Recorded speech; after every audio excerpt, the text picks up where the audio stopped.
Are you looking for an experience that will grow your teenagers' faith, increase their leadership skills, and teach them the discernment to engage with the world all around them, all while taking them on the adventure of a lifetime? I mean, who isn't looking for that?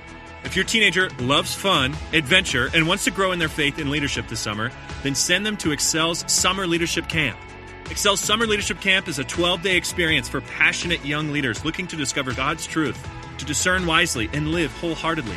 Your teenager will embark on a transformative journey in the Blue Ridge Mountains, where they'll build lasting friendships in the context of community, embark on thrilling adventures like camping, rock climbing, whitewater rafting, and they will receive expert training and certifications in categories like CPR and wilderness first aid. Each aspect of the camp is woven together to help them learn to discover truth, to discern wisely, and take godly action in the context of real-life situations. To learn more or begin an application, go to theexcelcamp.org. That's theexcelcamp.org. Hurry, because summer is just around the corner. Welcome to the Reclamation Podcast, where our goal is to help busy people reclaim good practices for faith and life. Here's your host, Tony Meltenberger. All right, well, hey, welcome everybody to the podcast. I'm here with my lifelong friend and mentor, Reverend David Hood. Hey, Tony. So glad to be here, man. Thanks. Appreciate it. Tell us a little bit about yourself. Where are you at now? What are you doing? What's the scope of your life? Yeah, so I'm in the, 15th year of ordained ministry in the United Methodist Church. I'm in my fourth appointment. Currently, I'm serving at Cornerstone Church in Westchester in Ohio. Now, appointment is like job, right? Yeah, it's kind of like, it's the fourth church I've served in. Oh, gotcha. And Cornerstone is a 25-year-old church plant, and I've been there about 6 months, and so we're kind of learning each other's rhythms, and we're still in that kind of bit of that honeymoon phase. They're learning who Dave is, and I'm learning who Cornerstone is. And you guys had to move, actually, to take that position, didn't you? Yeah, we did. We were living on the southwest side of Cincinnati, and we moved up to Westchester. Moved our family there, and it's always a major process when you move. But I find that just for a point of clarity, who is kind of your family? Who did you have to move with? Yeah, so my wife and I, we've been married just last week. We celebrated our 28th wedding anniversary. Wow, congratulations. You're old. I got married when I was 4. Our 28th wedding anniversary. And we got married when we were 18 years old. And I would not recommend that. We had 4 children by the time I was 25. No, wait, why would you not recommend that? Because 28 years, I mean, you guys have done it. What would be your biggest, hey, I'm 18, I want to get married. Dave, talk me out of it. It's just hard. At 18, you don't know what you don't know. And not only did we get married, we had children immediately. We moved away from anybody who was related to us. And so it was just kind of Julie and I all by ourselves. And though we grew up fast and we grew up tight together, I'll always be thankful for those days. Those were some really, really hard days. Not only did we not know how to be us as individuals, but we didn't know how to be married, and we didn't know how to be parents.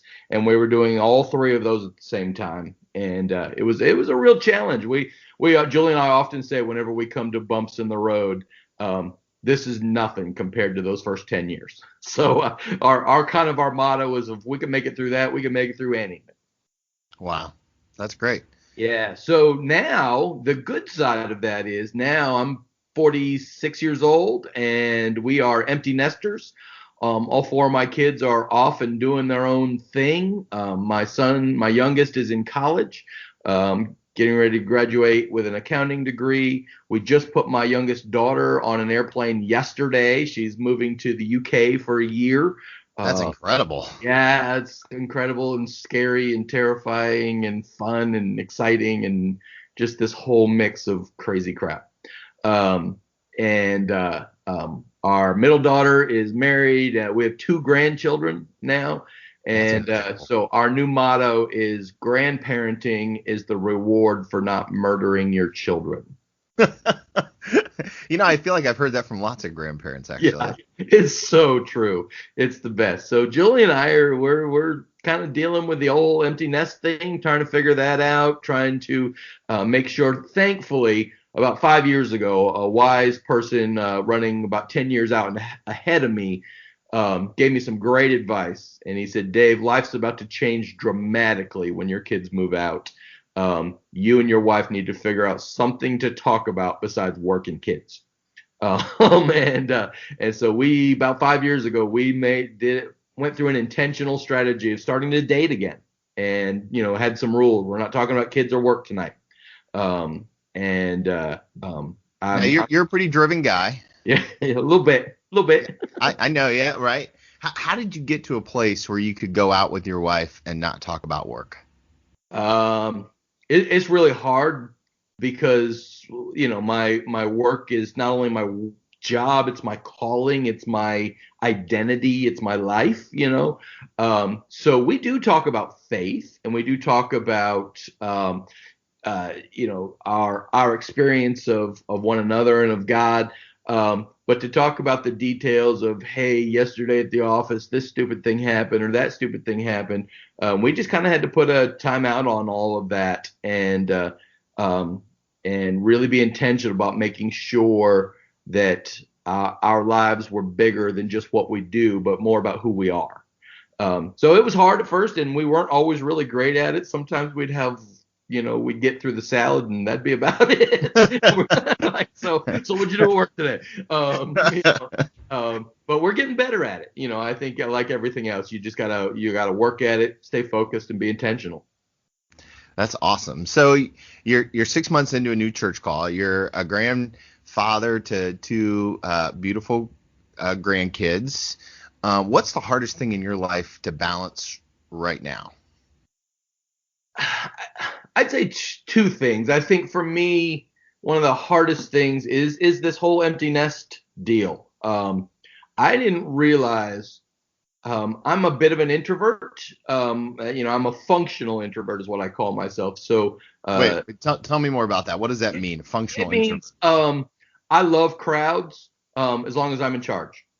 That's what it means. It means I love being in a jam-packed full church when there's a purpose and an intent for that kind of stuff. But if I don't make it into heaven, my hell will be Walmart on Christmas Eve. Just these masses of wandering people that it's just. Yeah, no offense to anybody who likes that sort of thing. Right. It just terrifies me. I've learned to function. I also know of myself because I'm an introvert, as a kind of front of the house kind of guy. I spend a lot of my time in the front of the house and being the people guy. But I know that means on Sunday afternoons, I need a 4-hour nap. Because it just I love it, but it's exhausting for me. And so being a bit of an introvert, I always expected when my kids moved out, a nice quiet house would mean heaven for me. What I realized was that it's also lonely. It's also, I draw a lot of meaning and significance in my life from the people who are around me. And so I haven't really been able to categorize that really well, but and so finding ways to connect, we did something I never thought we would do. We went out and got a puppy. I said, I need something wagging its tail when I walk in the door. That's, whatever it is. So we went out and got a puppy, and that was, just balancing that. So has the puppy been working for you? I mean, do you feel like it's helping you deal with the loneliness? Great, yes. Me and Ruby, we're best buds. And what kind of dog is Ruby? She's a Bichon Shih Tzu mix. They call her a teddy bear because you're not allowed to say shit's on. All right, fair enough. And so I think we're still trying to figure out that balancing that empty nest kind of deal. Also, I would say for the first 15 years of our marriage, our whole marriage was focused around my career, my calling, my education, my job. My wife was a stay-at-home mom for a long time. Now she's working at St. Joseph's Orphanage in Cincinnati, and she has found this incredible sense of meaning and purpose and significance and her calling. And so, to be honest with you, sharing the spotlight with St. Joe has been a bit of an ego challenge for me. Tell me more about that. Yeah, so before that, her whole kind of life was wrapped up in what I was doing, and it's very strange for me because I would always say, hey, you need to find your calling, you need to find the thing that gives you meaning and purpose, And then she did it. And then she did, and then I got like, wait, where'd you go? But so I'm so proud of her. I'm so happy for her, and she, I'm watching her come home every day, just feeling like she's changing the world, and I love that for her. But there is a part of me, a selfish ego part of me, that just misses those days when her whole life revolved around me. And so that's been an interesting challenge, not a bad one, but a challenging one. I'd say that you're.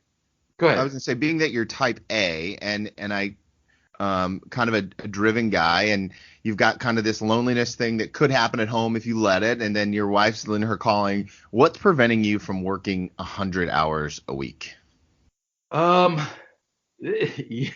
this point, not a lot, and I need to put more boundaries in my life. I've recognized that right now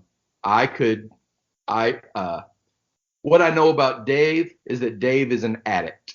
I don't know if that's a trait of type A's or if that's just a Dave trait.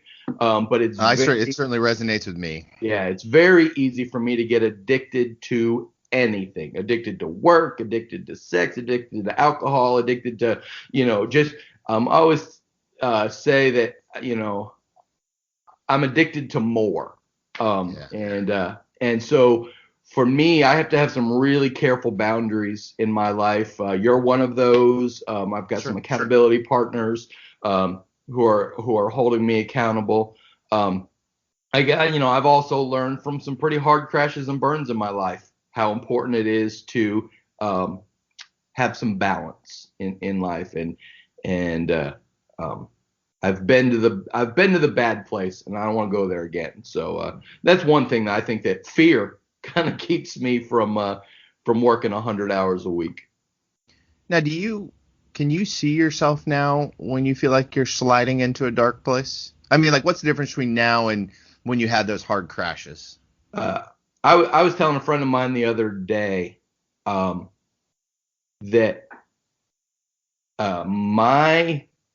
the way I understand my own addictive nature is almost like there's a shadow living in me, and I can feel it. I can literally feel it. And this is going to sound so weird to those of you who don't struggle with addiction and stuff like that, but I can literally feel it when I put a boundary around area A. I can literally feel that shadow picking up and moving to boundary B, to area B of my life where I don't have quite such tight boundaries. I was wondering if you could, without sharing too much or anything that's too personal, could you give me like a example? I mean, like, help put that into context. Like if you're trying to put a boundary around work. Yeah. So 10 years ago, I was on a work addiction tear, and it almost destroyed my family. I lost my job. I almost lost my family. I almost stepped out of church ministry altogether because I was so work driven. I put some really hardcore boundaries around that. And what I noticed is that immediately that shadow is the best way I know how to describe it, picked up and moved into a sex addiction. Yeah. And not I never cheated on my wife or anything like that, but it was just, I could feel this whole need for more shift into that area of my life. So I put some boundaries around that. And then, there was a point where I was struggling with alcohol, drinking too much, after I put some boundaries around, so it feels like I've watched this shadow side of me just look for new ways to exert its influence in my life. And I'm at a point in my life where it's not about, for me, it's not about chemical addiction and those types of things, although those are real. For me, this is a bit of spiritual warfare. I think the adversary knows that a healthy, vital, God-focused Dave is very dangerous to the cause of bringing down the world, and any way to keep me out of focus from what God is doing in my life, or what God wants to do in my life, is a win. So again, I recently put some boundaries around, when can I have a glass of wine? Those types of things, and put some really hardcore boundaries around that. And so there's this sense in my life where I'm thinking, all right, I'm interested to see where this lands next. Well, let's drill down on the boundaries a little bit, because I think that certainly resonates with me, and I imagine it resonates with a lot of leaders and people out there, busy people. How do you, one, decide what a boundary is, and two, how do you enforce it? Because I don't know about you, but I have this unique ability to talk myself out of a boundary almost every time I set one, if I wanted to. Well, for me, that's one of the nice things about being a bit of a type A. As type A's, we don't do anything a little bit. Amen. If we're gonna go dive into addiction, we're gonna dive in all the way. And if we're gonna dive into boundaries, we're gonna dive in all the way. What I know of myself is that once I get to the point where, in 12 steps, you got to get to that place where you can recognize the need. And once I can get to that place, which most often is tends to be a little later than it should be. But once I can get to that place, it's really not all that hard for me to go, all right, this is it. I'm done. And I create some always and nevers in my life. This is what I will always do, and this is what I will never do. And because I'm a type A, if that's what I'm doing at the moment, I'm going to do it all the way, which, is one of the benefits to being with as many challenges as there are. So do you write those down? Do you, how do you keep track of them in your head? Yeah. So, I don't write them down. I do tell them to people, however, Sure. people who love me. I make sure that there are people who love me enough to throw the BS flag and just be honest and ask me how things are going. People who I have committed never lie to. Yeah. And so that's most of the time the way I keep a hold of that. I'm also a very goal-driven person. Tony, you remember you and I were kind of in trying to figure out how to run more regularly. Yeah. And what I learned about myself is I can train for a race. As long as there's a goal in mind, I can get there. But as a lifestyle, it's much harder for me. If there's an end goal that I'm trying to achieve, then man, all nothing can stop me. But what I found was I ran 2 half marathons, and the day after those half marathons, I didn't run again for 6 months. Wow. just because the goal was done. Why would I run? So then you set goals around your boundaries. Well, I do. And the other thing I'm learning, the older I get, the more I'm learning how important lifestyle versus goals is. Goals are important, but if they don't manifest in lifestyle, then I'm not sure they've really accomplished their task. So I guess maybe a better way to say it is goals for goals' sake aren't always effective, but goals that contribute to a lifestyle change are effective. Wow. So earlier on, you had mentioned how a lot of this feels like spiritual warfare for you, and because one of the goals of this podcast is to help people kind of reclaim their life and their faith. What do you do to connect with God on a regular basis to kind of battle back, as you said, the adversary? Yeah, what I've found is that the deeper I get in my faith, the more I want to use the word charismatic, but I want to be I recognize all of the connotations that come with that. Yeah, sometimes there's baggage. Yeah, the more I guess spirit-led is a better word. For a long time, faith was more of a function than it was a you did church, you did leadership, you did you just did the tasks that created these outcomes. And I was very task and outcome driven. The deeper I get into my faith, the more I'm learning to be more spirit led. That there is a space to allow space. And this is tough for a type A like me, to allow space for the unknown, the unproven, the uncertain, and to allow space for God to do something I haven't already worked out in my head, has been a real blessing for me, and also a real challenge. I'm the type of guy who I'll plan a year's worth of sermon series out, and have everything organized and have everything under wraps. And this year, though I did a lot of that work, I've also committed to, through the year, some prayerful contemplation on asking every week or so, God, what in my plan needs to change? And for somebody who's a very driven, focused kind of person, that's a scary question to ask. Yeah. Well, let's get even more practical. I mean, how do you dwell with the Spirit on a regular basis, or daily, or do you just do that once a week, or like, what does your schedule look like in terms of dwelling with the Spirit, being led by the Spirit, being with God?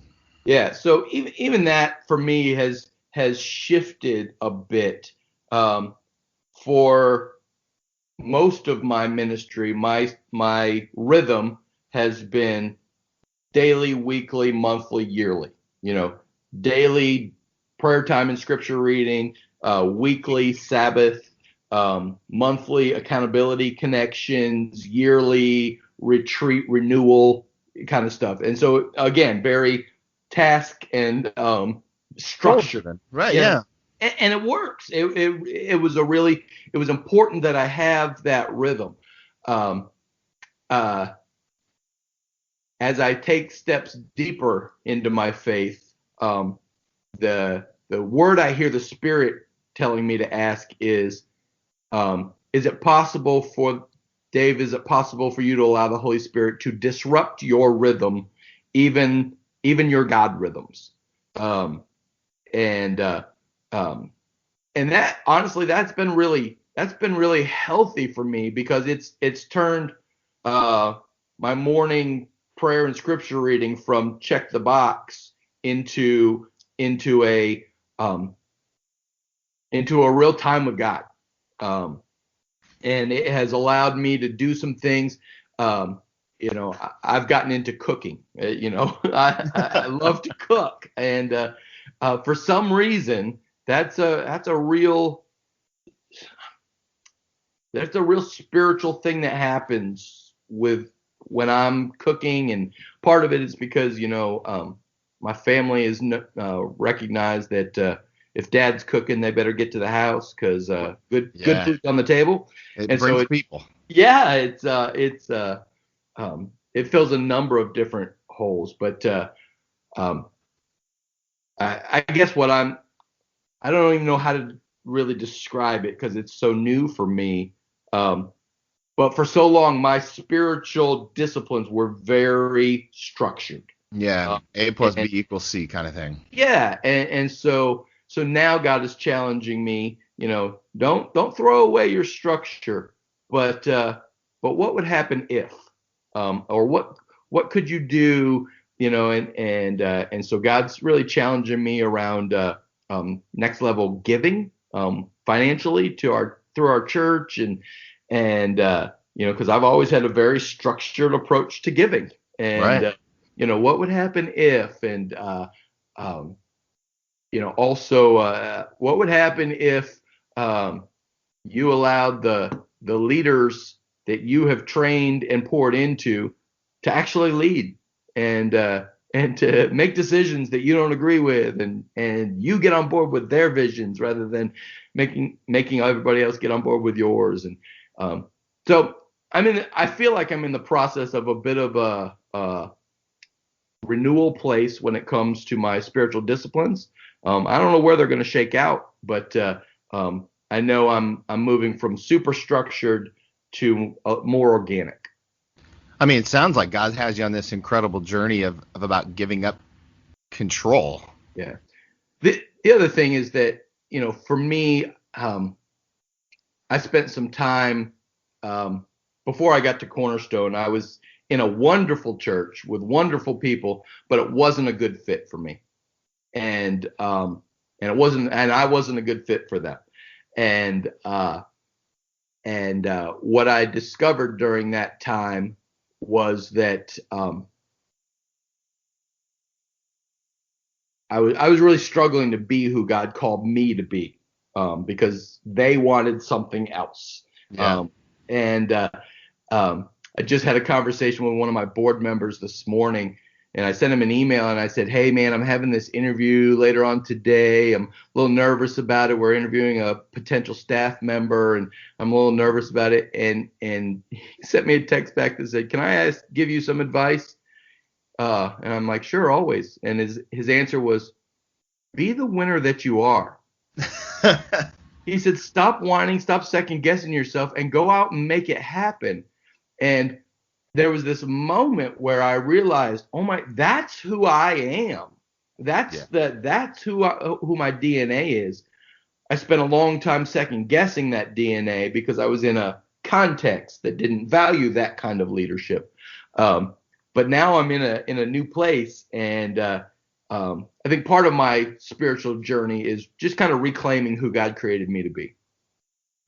So practically speaking, what are you reading? How does giving up control in your devotional time look on a daily basis? What'd you do this morning? Yeah, so I've been in the book of Proverbs here recently. I'm just the whole wisdom sayings and just kind of reading through, listening for God's practical advice in my life. It's kind of a New Year tradition for me. New Year, trying to start new things. I find a lot of great advice in the book of Proverbs. So that's where I was this morning. You just read that and pray through it, or take me through.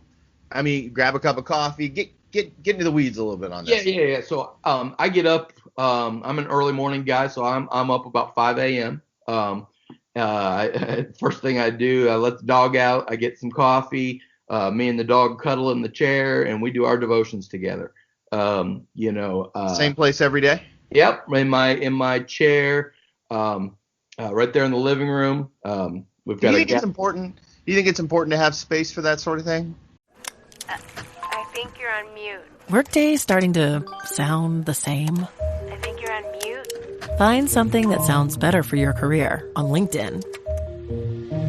With LinkedIn Job Collections, you can browse curated collections by relevant industries and benefits, like flex PTO or hybrid workplaces, so you can find the right job for you. Get started at linkedin.com/jobs. Finding where you fit. LinkedIn knows how. I've heard others talk about that the chair mentality and that place. I guess for me, I I've moved so often that my place has shifted a lot. Yeah. So for me, the space is less important than the intentionality. That for the next 30 minutes or 45 minutes or whatever it is, this is time dedicated to God. The other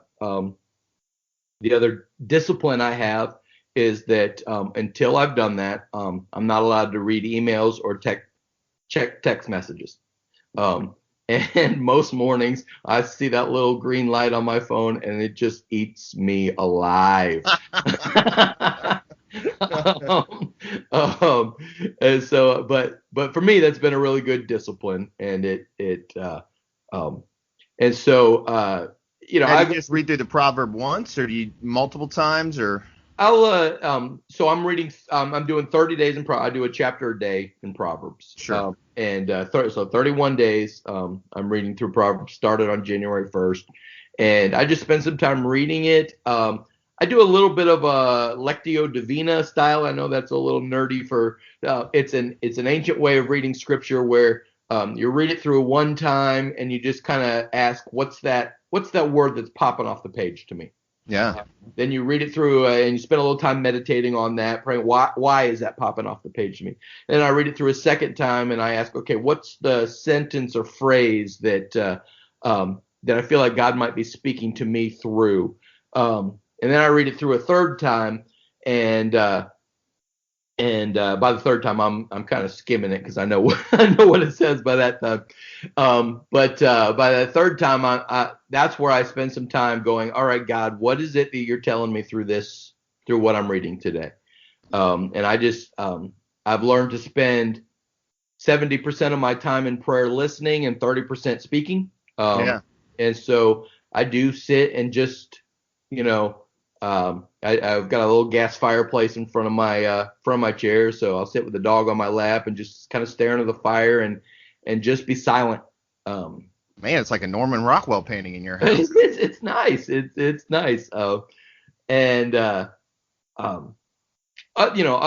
done with the Proverbs, I'm gonna, there was my plan is to study the life of David, Not you, David. No, right. The biblical David, David in the Bible, right? Right. And to really, kind of focus on him during February and March, and just kind of reading through First and Second Samuel and Kings, and reading some of the Psalms that David wrote and things that were written about David. I've got a U version. I think it's U version. Maybe something else, but kind of thing that's everything you need to know about David, life, love, and leadership. Oh, wow. And so I'm kind of excited about that. It's really challenging for me. It's really tempting for me to use that time as sermon prep and research time, and so I'm not always really good at, and sometimes I do. Sometimes I go, ooh, this will make a great sermon, and I'll start writing. I have found that the less I do it on my computer, the less likely I am to fall into that mode. If I have my computer open in front of me, I'm likely to find something I really like and say, ooh, this will make a great sermon, and get lost in that rabbit trail. If I've got a hard book in front of me, an actual Bible, an actual book that somebody else has written, it's easier for me to stay focused. Oh, that's great. Now, do you, how do you manage the rest of your day, knowing, the kind of person that you've kind of told us that you are, and trying to be spirit-led and kind of living in that balance? Do you, how do you keep your calendar? How do you kind of break up some of your life so that you build in the margin that you need? Yeah. So one of the things I've done is I've spent some time figuring out what are the things I do best, and how do I do those more? And what are the things I do less well, and how do I do those less, or empower other people to do them? And so that has led to a real development of my weekly calendar, where early in my ministry, my dad gave me some really great advice. He said, never take Mondays off. And And I said, which Dad, is different for a lot of preachers, right? Yeah, I said, Dad, I'm exhausted on Monday. I'm tired. I'm frustrated. I'm cranky. Sunday was a big day, and I just want to That's relax. like a Sunday hangover, right? Yeah, and he said, if you're gonna be tired and exhausted, be tired and exhausted at the office. Don't be tired and exhausted for your family. Now, your dad was a preacher too, wasn't he? He was, yeah. And so that was a big aha for me. So Mondays tend to be my administrative day. The administrative I do a lot of meetings on Monday. I do a lot of things that don't require a ton of creativity. Because I just don't have it on Monday.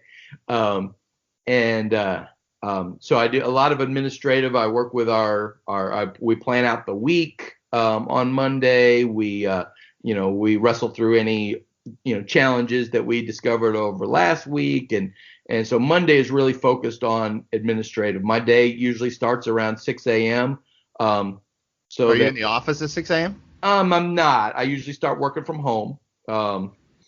And I usually get in the office around 8-ish. But my work day ends at 3. Yeah. That's kind of a leftover from when my kids were in school. Now my granddaughter's living with us, and so every day at 3 o'clock I get to go pick her up from school, and she and I get to spend some quality time together until her mom gets off work. And so I've structured my day that way. The best thing I did for myself this year was give myself permission to take Wednesdays as a work from home day. That was revolutionary for me, because I don't know what your office is like, but I can get zero study or writing done in my office. Okay, so you kind of use that as a writing day. Yeah, Wednesday is my writing day, work from home. It's the day where I take all of the notes I've been collecting on whatever it is I'm going to be preaching on Sunday, and my goal is by Wednesday it is in a 90% finished form. Now, are you accessible to your office on that day, or do they just know to shut it down? Don't bother Dave on Wednesday. There are 3 people who have access to me on Wednesdays. And my 3 who are those 3? Yeah, I have a director team that works with me, an administrative director, a worship director, and a family ministries director. And those folks know that they have access to me 24/7. On Wednesdays anyway, everybody else has to go through them. Got it. So I'll answer their calls, I'll check emails and texts and stuff like that. But in general, I try to really kind of seclude myself. I also know that I'm most creative between 5 a.m. and about once I hit noon, my brain just kind of turns into most of those creative juices are done. Yeah. I can do lots of administrative things afternoon. I can take meetings afternoon and everything.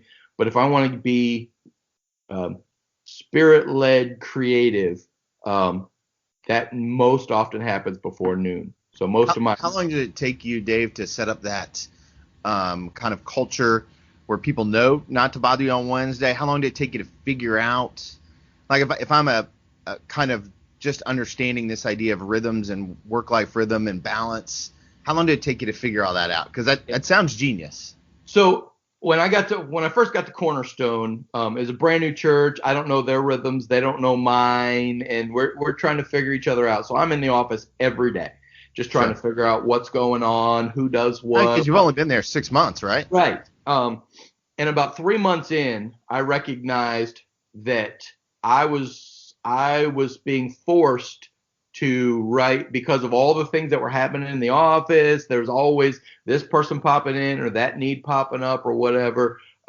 My focused message time was getting pushed further and further back. And all of a sudden I'm writing on my days off. All of a sudden I'm writing at times where I feel like I haven't had enough time to really process. And I recognize that my ability to focus on the number one thing I was hired to do was suffering because I was in the office. And so I said, all right, something's got to change.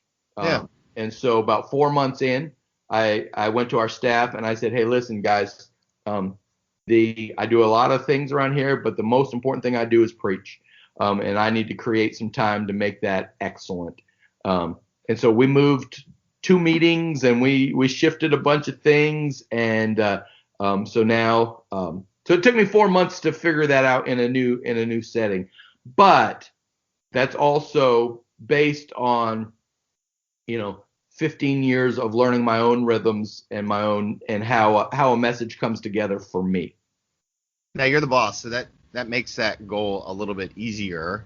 What would you say to like somebody who's maybe just a creator or a manager, and they're kind of in that middle? How would you tell them to go about making that sort of change so that they could adjust their schedule? Yeah, I spent a lot of time in that second chair, and now I have others who are in that second chair, my directors and other people who work with me. I guess 2 things. When I was in that chair, I felt like it was my responsibility to tell my ultimate authority, whoever my leader was, whether it was a director or a senior pastor, to help them understand how I can be most effective. Yeah. And then demonstrate that.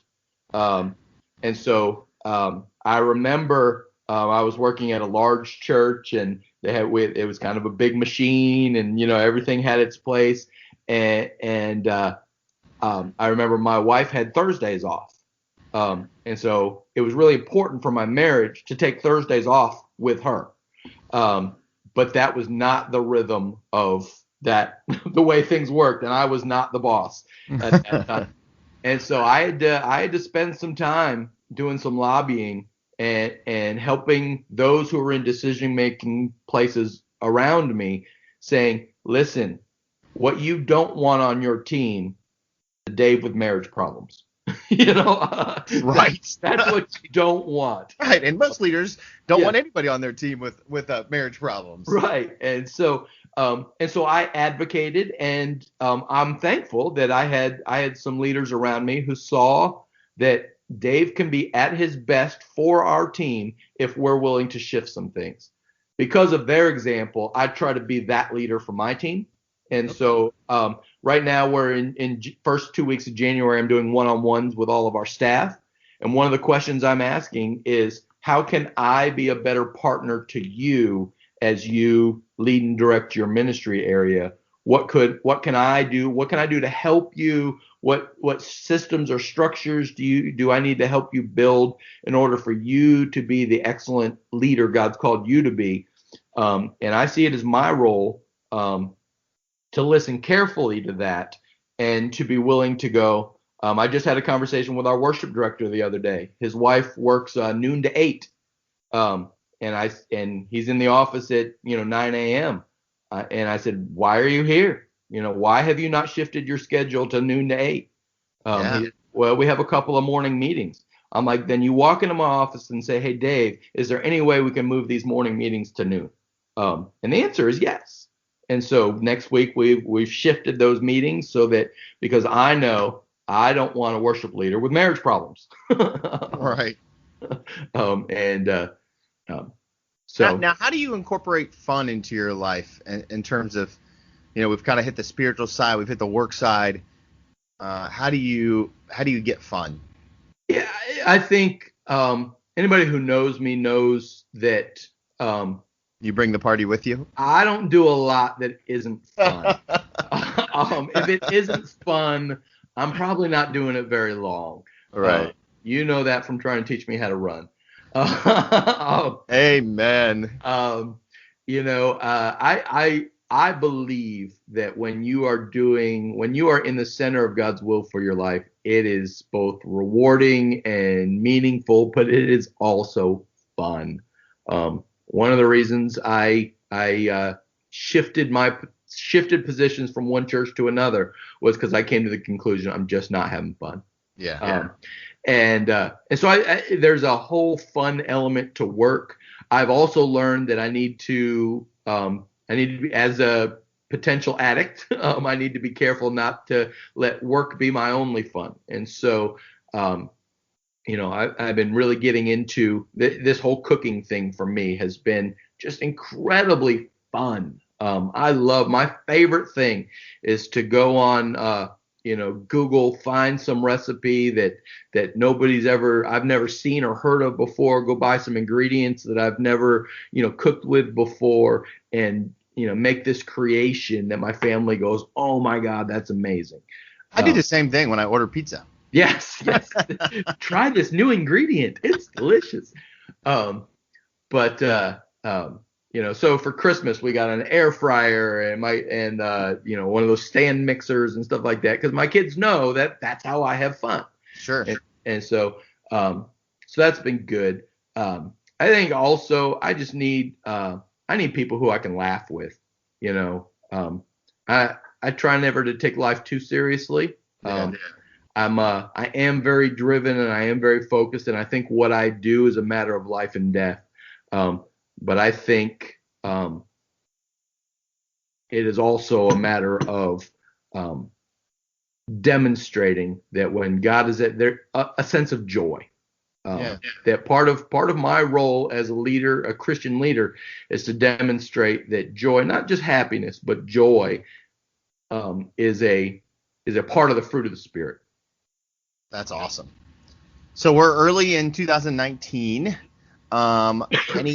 Anything you're trying to work in? I mean, now you mentioned being Spirit-led, but practically, is there anything that you're trying to work? I mean, any marathons you're signing up for, anything like that, 2019? Yeah, no marathons. And if there was a cooking marathon, I am down. If I could get on Iron Chef or something like that, sign me up. I would be down for that in 2 seconds. I think some of the goals for 2019, one of the things I heard in 2018 at Cornerstone was that marriages at Cornerstone are in trouble. Cornerstone is a upper middle class, rather affluent community in northern Cincinnati, right? Yeah, where it's really easy to, a lot of P&G and GE execs and that type of thing who are working 80 hours a week, and who are struggling to balance work-life balance with family. And there was a point at which I had a 10-day span where I had 5 couples come into my office, couples that from the outside you would say rock solid marriage, walk into my office and say, tomorrow we might get divorced. Wow. It is just that close. And it just really shook me. And so, I'm really focused this year. January, we're doing January and February, we're doing an 8-week series on marriages. You're going to come and do a marriage retreat for us. We're excited for that. Yeah, we're going to focus on parenting, and we've really spent some time in 2018 saying, what are the needs in our community? And in an affluent community, it's easy to hide those. Yeah. But that's one we've recognized. And so we're really focused on that. The other thing I'm really excited about is, like I mentioned, Cornerstone is a 25-year-old church plant. Cornerstone was planted by 25 or so young families who were mission driven, focused on being the light of Christ in this community, and passionate about what God had called them to do. That's what planted Cornerstone. That's what blew it up, and that's what created Cornerstone into what it is today. Those folks are now retiring, and they're moving to North Carolina, and they're moving to Florida, and they're going to the lake on the weekends, and beach and all that kind of stuff. And so those folks are beginning to step into a new season of life. And what we have not done a good job of is redeveloping that next generation of young leaders. So I just sent out an email to 25 couples, individuals and couples in our congregation under 40, who I believe have the potential to become the next driving force for the next season of Cornerstone. And I'm inviting them to a year-long small group experience that I facilitate. And my hope is that as I pour into them spiritually, they're going to pour into me and into each other with some of their business gifts that they've learned, and some of the, a lot of these folks are upper management kind of folks. Many of them own their own companies and stuff like that. So they've learned a lot of things.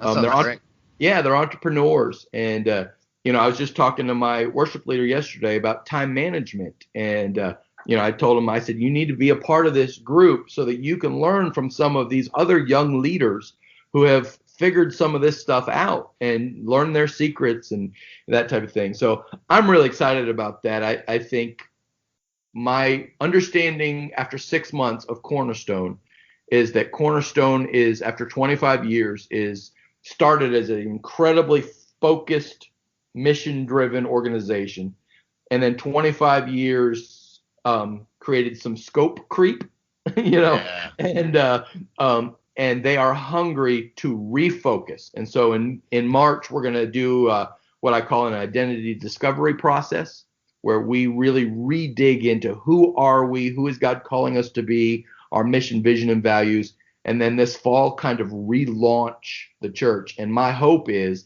that these young leaders who have been part of this discipling relationship become the next generation of drivers of our church. Yeah, in a lot of ways, you're reclaiming the life and faith of Cornerstone, it sounds like. Yeah. Now, do you think that with those leaders, small group wise, just real practical, real fast, are you going to meet with them weekly, biweekly, once a month? What are you going to do? Yeah, so my plan is once a month in person, once a month via the internet. Do a Zoom opportunity once a month where you can kind of log in and connect, and then once a month in my home. Interesting. I'm excited for you and for Cornerstone and what God's doing there, and certainly it sounds like an incredible time. I'd love to follow up at some point and hear how that leadership group is going. Yeah, for me, the biggest trick is the reality that all of us as leaders live into. There is no good time to schedule it. Yeah. It just doesn't exist. And so you just have to pull the trigger and go on faith and remind folks that there is always time and money for that which we value most. That's awesome. Now, what about in your own faith walk? Any personal goal for you, 2019? Yeah, I think, some of the ambiguity you were hearing earlier as I move from structure into more spirit-led, I'm really intent and focused on trying to figure out exactly what that means for me. What does a spirit-led, less tactical Dave look like? Wow. And so that I think that's a very scary place for me to be, because I have a feeling that's going to require a whole lot more listening than it requires planning and action. And I'm pretty good at planning and action, not always great at listening. That's awesome. Well, hey, man, thank you so much for your vulnerability, your authenticity today. Thank you for just being an incredible guy who's walking through the balance of life and faith. If anybody wants to know more about you or Cornerstone, what's the best way for them to connect with you? Yeah, cornerstonechurch.org is our website. dhood@cornerstonechurch.org is my email address. And come and hang out with us sometime. send me out an email or something like that. I'd love to connect with you, and I'd say those are the best ways to do that. And the marriage retreat in February, it's the first weekend in February, open to everyone? Yeah, February 1st and 2nd. You can go on the Cornerstone website and sign up. It's only $50. You get 3 meals, Tony's book, and a lifetime worth of life lessons. We've been using the phrase, this is an opportunity for you to invest in the second most important relationship you'll ever have. Oh, man. Sounds exciting. I know I'm excited to be there. Karen's excited to be there. It's going to be a great weekend. Yeah. Hey, brother, thank you so much for your time today. Hey, thanks, man. I couldn't be me without you, so I appreciate you. Well, everybody, that's it. That's my conversation with Reverend David Hood. I hope you find it as rich and as meaningful as I did. In 2 weeks, a new podcast coming at you with Reverend Dr. Rosario Picardo, Dean of the Chapel at United Theological Seminary.